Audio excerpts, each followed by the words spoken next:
Hey everybody, it's me, it's Undead Viking, coming to do another video review for you. I don't have a box because this is a Kickstarter prototype that I have, but here is what the box will look like. And the game is called Byzantio. Byzantio is a game of area control with a lot of deduction and clever gameplay that I've enjoyed immensely. And by enjoy immensely, I've played. I was discussing with Joel Eddy like fairly recently. We were trying to determine how many games we've played, and I've been going pretty strongly in this venue, this hobby of mine, for a good 5 years now. And I'm gonna guess I've played around 500 games. I mean that's and that could be an overestimate or it could be an underestimate, but that's right around. And a lot of times people say, oh, it's like, oh, you know, it's like, I always hear a lot of people say, I played this game, I've never heard of games like this before. And like, you know, it's like in the first time they ever play a designer game. And I remember that excitement. And it's kind of like you always kind of want to get back to that. Like when you have games that just start clicking along and work really well and they're just really enjoyable. And I'm not, this sounds like I'm gushing, and maybe I am just a little bit, but Byzantio does that for me. It was a game that I started playing it, and we had one little tiny rules thing that we just maybe didn't understand perfectly, but we figured it out. But other than that, the rules were really simple and really straightforward, and the game. And I love when the actual complexities of the game, and this game, you know, is fairly complex, just kind of fall away, and you start actually able to enjoy the actual game itself, and you kind of like realize that the game is the reason why you're sitting at the table, but now you're matching wits with everybody at the table, and I really dig that. I really enjoy that portion of the game. Obviously I'm already telling you I really like it, so I'm kind of getting ahead of myself as far as the conclusion goes. But I am going to, as I always do, show you how to play the game, and I'm going to show you what it looks like, and then I'm going to tell you exactly what I think. The game is for 2 to 4 people. I played it with all different groups. I played it more with 4 than I have with 2 or 3. The game lasts about 45 minutes. I guess maybe it lasted an hour, and right around an hour with 4 people. Definitely the first couple times we played it, but after that the game kind of clicked by, and we were able to get down to the 45-minute level because everybody was very comfortable with the game. And it is for like middle-aged. I mean, it says 10 plus. I played it with my friend's son, who was 8, and he grasped it really well. But then again, he's a big board game nerd, so he was really digging it as well. So I mean, as far as the age wise, for the players, if you have a board game enthusiast for a child, I think that they'd be able to grasp how the game works really well. But let me show you exactly how to play, and then we'll come back and I'll tell you exactly why I really enjoyed this game, and why I think I think a lot of people are going to like it, and I think you should back it on Kickstarter. So alright, how to play Byzantio. Alright, here we go. Hey everyone, for those of you who have watched some of my more recent videos, I've remarked that a lot of the games I've played have giant game boards, and here I finally have one that is, well, not so giant, which I kind of appreciate, because then I can actually show you the entire board without having to cut little parts off or whatever. But anyway, I've set up a 4-player game, and one of the other really awesome thing about this game is setup is quick. Each person just takes their color and places their pretender to the throne in the starting location for each of those spots. Just a couple of things about the game board, just so you know. Each one of these spots is separated, obviously, by a little border. Some of the spots have these little anchors on them, and they are tied together by the lines. Pretty obvious, pretty straightforward. Up here we have the iconography for all of the different actions that take place as you play the game. And, you know, of course, there's also these little tiny numbers on each of these little provinces that you can see. And what those denote is they denote the different locations that those particular spots are. And when you play the game, what will happen is that certain things will occur, bad things, earthquakes, plagues, whatever, and you will roll this 8-sided die. And the luck of the dice will determine which locations, which numbers on the board the bad thing occurs. But regardless, let me just get the game kind of going, and I'm going to show you the other part of setup, and then I'm going to show you what the different actions are that you will take as you play Byzantio. All right, each person's going to get one of these. If you can remember, it seems like the actual bookkeeping of games has decreased as the games. I miss that because I always liked being able to write stuff out. I like games like Careers and Clue and stuff like that back when you used to write this stuff out. And this game, if you remember the game Careers, this game has something in common with that. In which case, you'll notice that there's this cities up here, and it marks off like the point total over there. And then it goes ahead and you have all these different blank spots. And what each person will do before the game begins is they will look on the board and they will find different locations on the board, different spots that they want to try to be in control of, the cities, if you will. And what they will do is they will, in secret, take their pen, and so nobody can see, and they'll write down a name of a city in each of these spots. And what their attempt is going to be is that they are going to try to, as the game progresses, get their armies, their little garrisons here, into those spots and gain control of them by having more than anybody else. This is an area control game. The more of these you have in the spots determines who owns it at the end of the game. Now, so what you'll do, and I'm not going to bother with writing this all out for you and bore you, but you'll pick these different locations that you want, and obviously, like the point totals, as 14 points down to 6, and you do that in secret, and you just fold the sheet over like so nobody else can see what you've chosen. And the second part here, also you can put your name up there or whatever, is the different actions that you will take. And this is the kind of other bookkeeping part of the game. You'll notice that each of these actions, and I will explain the iconography and what each one does, they have a box. And that's the maximum number of times that you will be allowed to take that particular action during the game. And so, like, this is like the conquest action, and obviously you have tons of those. I think it's called campaign, but and then you have tons of those. But like negotiation, you only have 4, and like expel, where you throw people out of cities, you only have 3. And so you have to be very judicial when it comes to taking these actions, because while the game has 30 turns, and you take an action each turn, you need to kind of plan ahead as to what you think you're going to be needing to use as the game begins. And it's actually kind of neat because you're supposed to take a pen or a pencil and you write down which turn you take the action. So like if you did a conquest action the first turn, you just write a 1 on there like that. That's what you did in the first action. And then you take your action.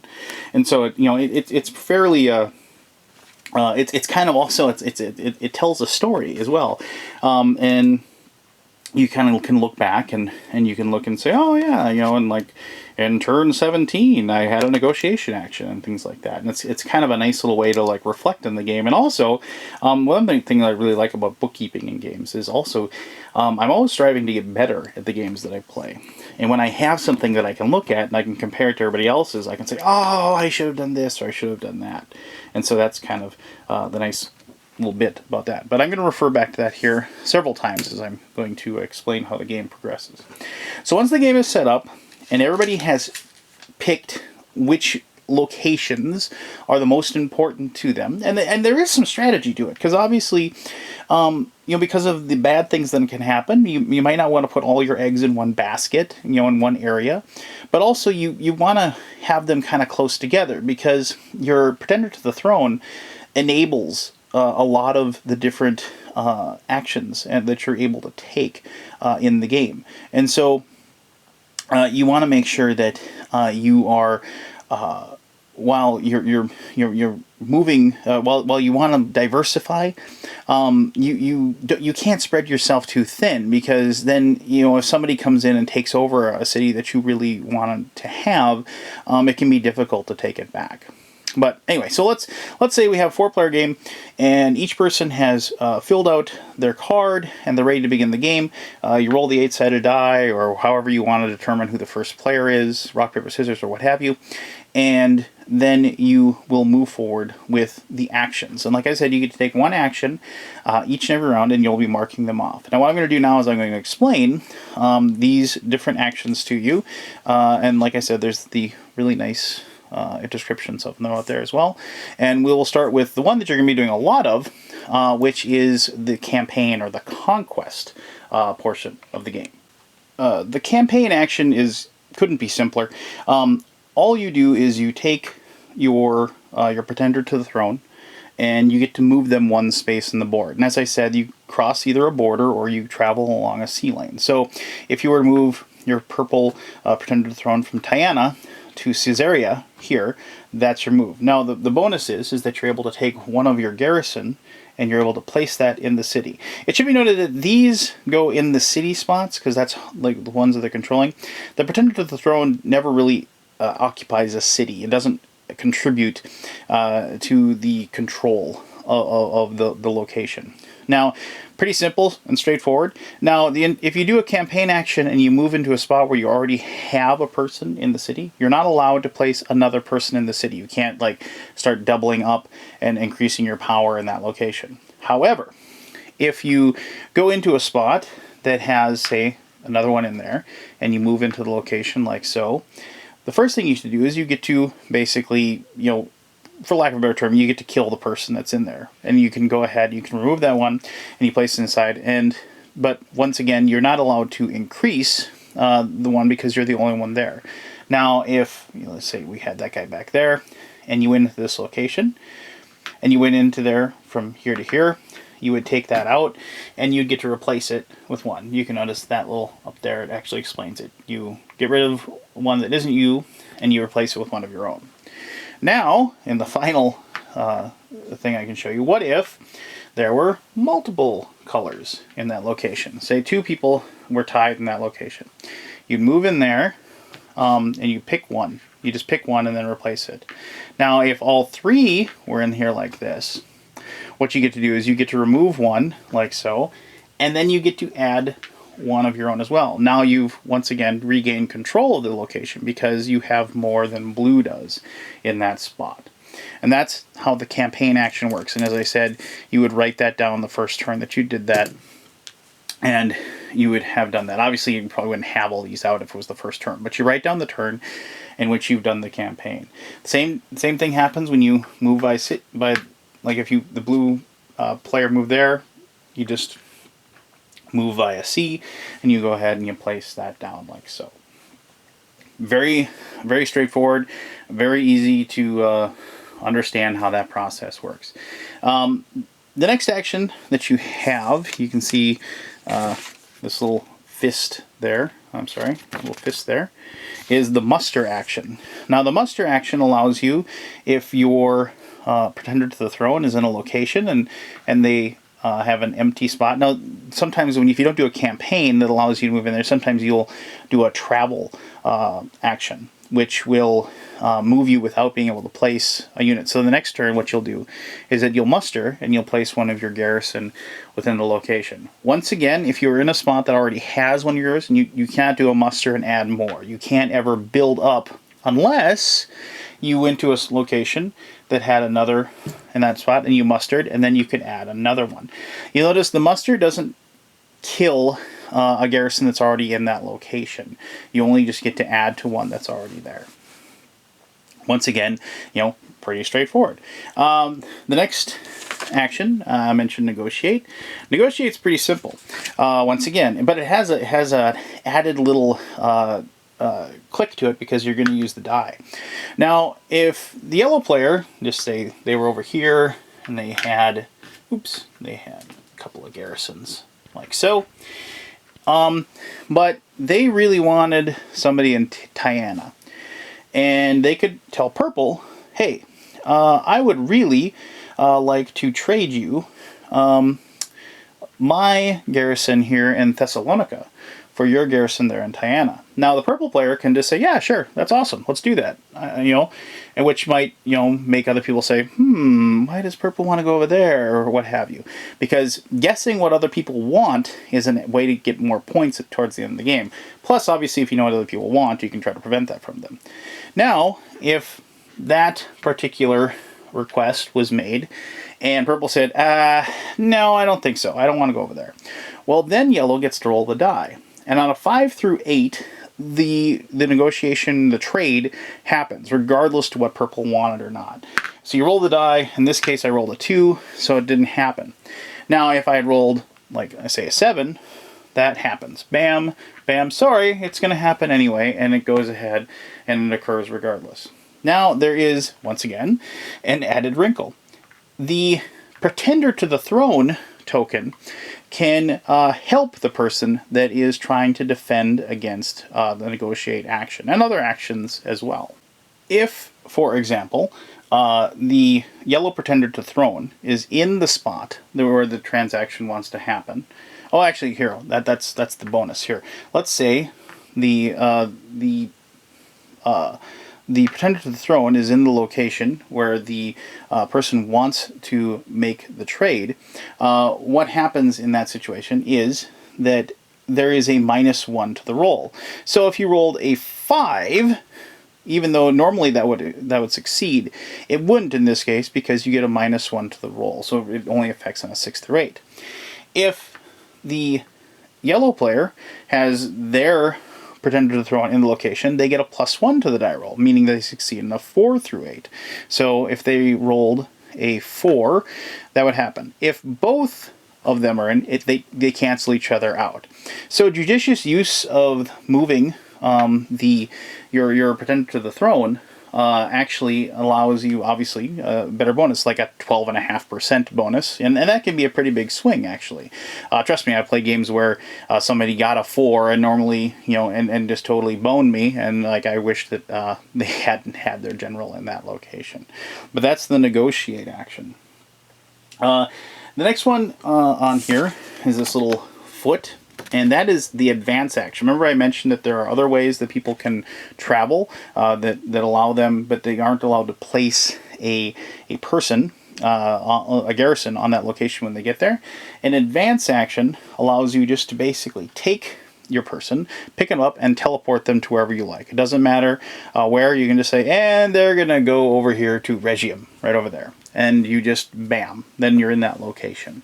And then on your next turn, then maybe you can muster or do what you want to from that particular spot. Very powerful, but notice that you only get to do it 4 times a game. But it can be a lifesaver when you absolutely positively need to get to a spot. The next possible action is the bribe action. You can notice, once again, there's the little money in there, and there's a die roll. Now, with the bribe action, and also, you notice this is another way to get somebody out of a city. With the bribe action, you don't actually have to move into the spot to take somebody out of that area. What you do is you tell, you just locate a spot, say red wants to take over Thessalonica's garrison spot in there, and they are willing to, they're basically bribing that person to leave that particular location so that they can add their own. It is a die roll, once again, and it is a 5 through 8 is a success. So they say, I'm going to bribe this guy to leave the city and replace it with my own. Or maybe they're just paying them to switch sides. I think that makes a lot more sense, actually. But you roll the die. In this case, I got an 8. And then you go ahead and you would replace it, and you'd hand that back to yellow, thereby taking control of that particular location. Once again, just like with negotiate, if your person happens to be in that location, you can get a bonus of +1 to do it. Or if their defending person is in that spot, they would get the you would get the -1 to your roll as well. And or once again, if both of them are in the same spot, they even each other out, as for the action. But like I said, even if they had a -1, I rolled an 8. So Thessalonica becomes the red player's location. The final action, and you can see this little pointed hand saying to leave, is like the exile or expel action. And what this happens is you're allowed to remove an opponent's garrison from the map.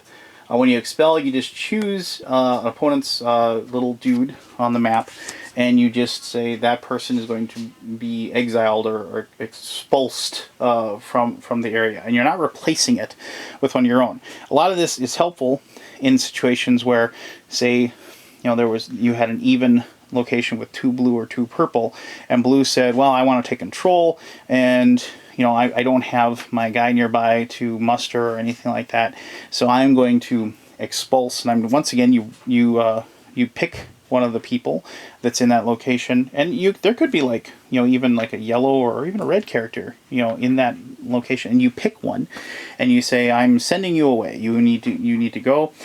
Once again, you roll the die. On a 5 through 8 is successful, 1 through 4 it is not.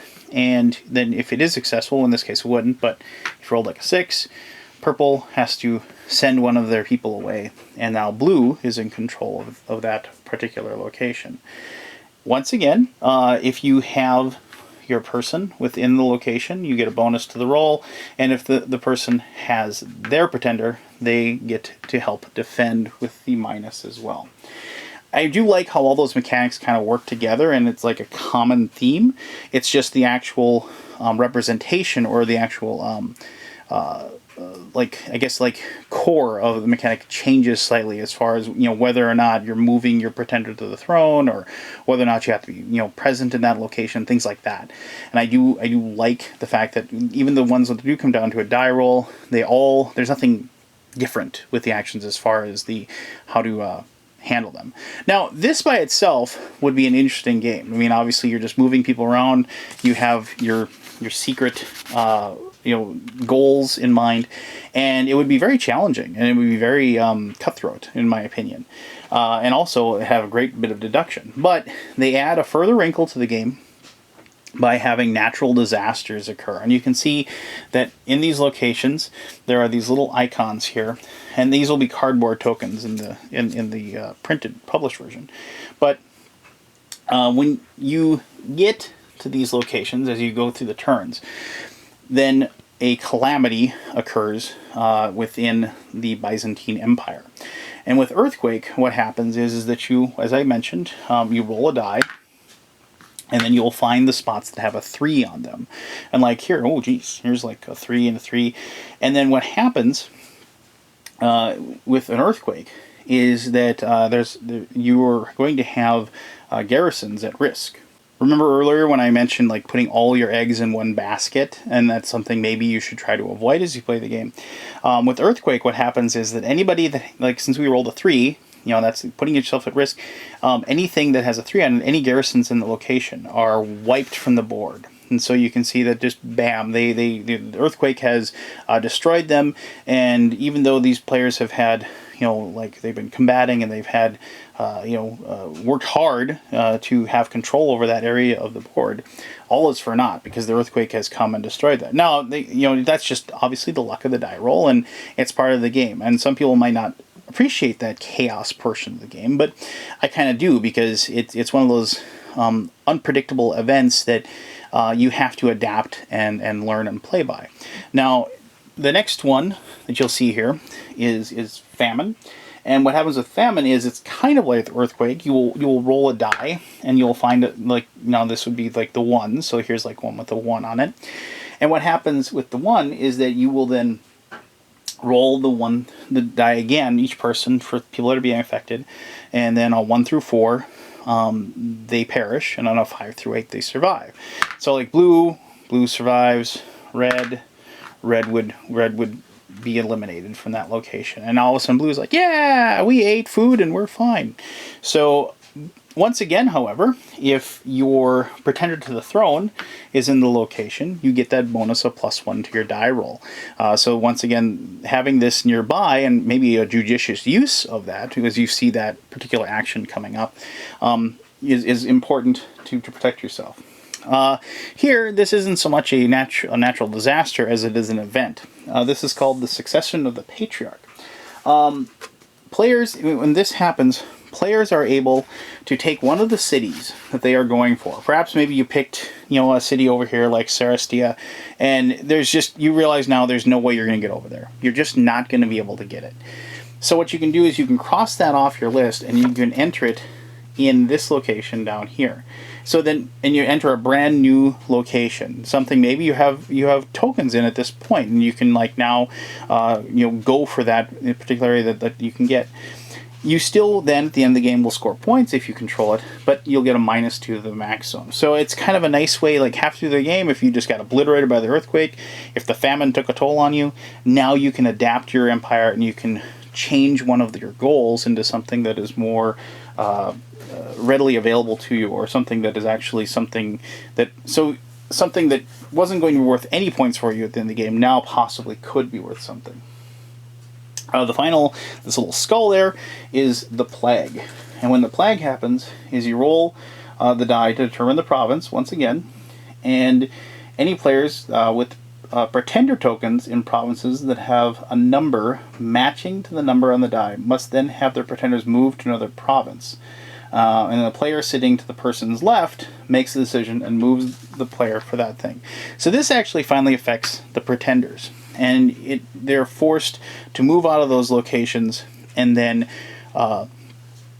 if you were protecting, like vital interests, say this was a spot that was hotly contested by several different players, with their tokens, and say 3 were tied, and purple was just sitting there with their pretender to the throne, so that they could guard against any wrongdoing. Then now the player to the person's left, purple's left, could say, yeah, you're gonna move over here to Chandax because that's what's gonna happen to you. And so now the other people can maybe affect that with more ability at that point. And then the last action is just the end of the game. Now there's one other thing that's very important, because in these rounds you don't actually take an action. That's just an event that occurs and you react to it, then you have another turn. However, you still chew up one of your actions. So when you're filling this out, then when you get to one of these locations, you have to pick an action on here and just put an X through the box, like so. And when you do that, if I can actually draw, then basically that means that that muster action is taken away. And so once again, you have to have forethought and planning and judicious use of your actions, and figure, well, I'm still going to need my campaign actions, and I'm going to want to negotiate. So maybe I'll get rid of the bribe or what have you, things that you don't think that you're going to be using towards the end of the game. Now, there's one section on this that I wanted to show you, and I mentioned deducting other people where they want and where their interests are. These down here is the espionage, and there's 3 spots for up to the other 3 players that are playing. During the game, and at any time, and you can change this, you can just pick, usually people pick at the end of the game before, or maybe you have a good idea already, but you will pick what you think the other people, their number 1 city was, the city that they put the 14 on. And then you will guess what each person has. So you'll say, I thought yellow was interested in Iconium, like that. And then you will, at the end of the game, it's kind of like you'll present that, and each person will show who their top city was. And if you guess right, and if I guess that right, that'd be worth 5 bonus points at the end of the game. So being able to guess what other people want and being able to hide what you want are 2 very important aspects to the game, the game within the game. It's beyond the mechanics, and it's kind of your own ability to bluff and your ability to hide or obfuscate what you're trying to do. But anyway, after you get to the end of the game, after all 30 turns are done, you will then determine who controls the cities. If you have more than anybody else, then obviously you control the city. You could very well tie as well. But even if you tie, you still get some points. Not if all 4 players tie, but if 3 players or less tie, you still get some points. If you Control, and you have the most garrison tokens in an objective city. You receive the full amount that you've placed on this. If 2 players tie, you each receive half of what you picked. So if like, like Tiana, let's say red had 2 and blue had 2 in that location, and red had picked that to be their 10 spot, and blue had picked that to be a 6 spot, then they would earn 5 and 3 respectively because they had tied for that particular location. If 3 people tie for a location, so let's just go ahead and add 2 purple to that, like so. If 3 people tied for it, then each person just gets 2 points, regardless to how much it's worth. So if you put down as 14, you're still getting 2. If you put down as 6, you still get 2. And as I said, if 4 players tie for a location like so, then nobody gets anything. It's not worth anything to anyone. So you just go ahead and calculate, like how many points you got for each one of these spots. You write down the point total over there. You write down any bonus points you might have got for picking, deducing what the other people were going for. You total the total number of points, and as you can probably guess, whoever has the most points at the end of the game, then will win the game. If there is a tie, you divvy that up by the turn order. So the player that is ahead in turn order wins the game of the throne. So if you were like the 4th and 3rd player tied, the 3rd player would win. That's the tiebreaker for this particular game. This is one of those games where the actual mechanics of playing it are relatively simple, but it is the depth and the layers of it after you've played it a couple of times that really starts to shine through, and it's a lot of fun. But I'm getting ahead of myself. That's my conclusion. So I'll go ahead and tell you exactly what I think, and then well, let's just do that. All right. I don't have a box to twirl. Sorry. All right. Okay. So what did I think? As I said earlier in the conclusion, I really liked it, and hopefully you kind of got the feeling of that when I was describing how to play the game as well. But let me tell you exactly why I really like it. I played lots of games. Well, actually, I shouldn't say lots of games, but I played several games. Like I mentioned, the bookkeeping aspect of having that sheet of paper and being able to keep track of what's going on in the game. And I mentioned the game Careers, and if you remember, that was a game I loved as a child. I loved being able to pick my goals and then try to keep those goals secret. And this is what that game has, but it has graduated to a more advanced version of it. It allows me to come up with my own strategy before I actually begin playing the game. It allows me to look at the board and kind of try to think, well, if I like focus over here and for like my lower point totals, maybe on one part of the board, and then move over and then kind of leave that alone or something, kind of like as a bait and switch, something like that, where it's like I'm gonna go for that, oh no wait, all my 14 and 10 point ones are over here now. Or it allows you to like come up with clever ways that you can use the different seaways and the different borders and what have you to try to use subterfuge, if you will, to prevent other people from like guessing what you want, but also coming out on top in the places that you really want. I mean, and plus, I mean, the bottom line is that you'd think that like you'd have a lot of problems with people like saying, well, obviously he's putting a lot of people, over there, like say in Corinthus, and that must be his 14.1. But they have to worry about where they're placing their people as well, and they have to make sure that they're scoring points. It isn't enough that you just try to attack somebody and prevent them from scoring. You need to be able to do so on your own.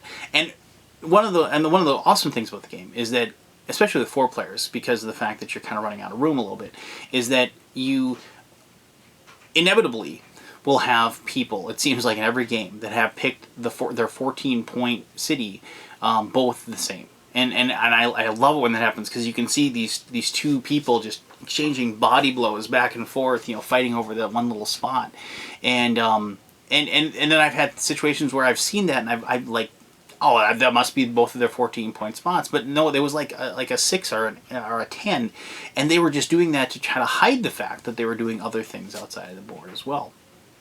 And it's stuff like that, those strategies that you learn as you play the game and repeated plays, that really, a lot of games say, you know, this is good for repeated plays or a lot of playability because of this or that other thing. This is because it isn't.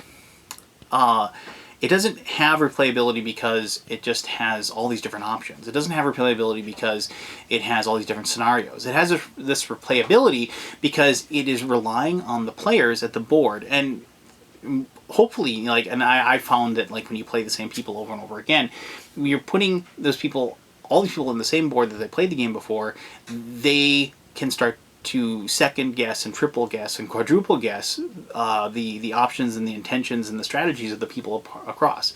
I love deduction games. I love being able to put my mind against your mind and trying to hide what I'm doing and lie through my teeth, through my actions and my words, and also you know, be able to deduce what you're trying to hide from me. And I love that part. I love the whole look of the game. I love the fact that I can look at the game immediately and I can figure out, you know, what's important to me and what's going on. I like the fact that it feels kind of like when you're moving these pretenders to the throne, it feels like I am moving kind of like one of my favorite games is Fury of Dracula, and it feels kind of like that in a way because yes, obviously you can see which way I'm going and everything like that. You know, in Fury of Dracula, it's hidden movement, but you don't know what my intent of that movement is because of the fact that my actions are actually being hidden from you. As far as, like, not my actions being hidden from you, but my how important the actions I am taking are to you. You don't know if it's me bluffing you or me making you believe that's something important. The beginning of the game always starts off kind of the same. Each person's just doing a lot of those campaign actions. Maybe they're doing that, you know, the teleport, the travel action just to get to that spot, and then doing their campaign action for that location.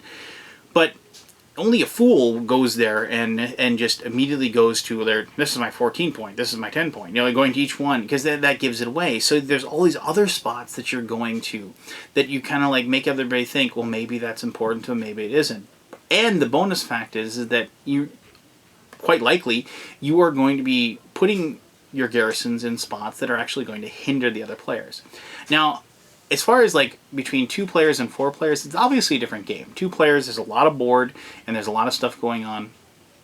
And it is, you know, you can kind of tend your own garden, if you will, but you can't do that exclusively.